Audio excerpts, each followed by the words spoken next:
These circles say wonder in the language of the Time Lords, and I'm here to explain how.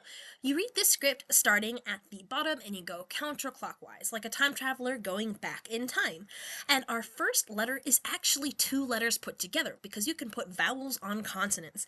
If you see all the little circles attached to the different rows, those are the different vowels attached to the different consonants. And this is what a WO looks like together, because we have a W and O together in wonder. And our first shallow divot here has these two little lines sticking off of it because a W has two lines.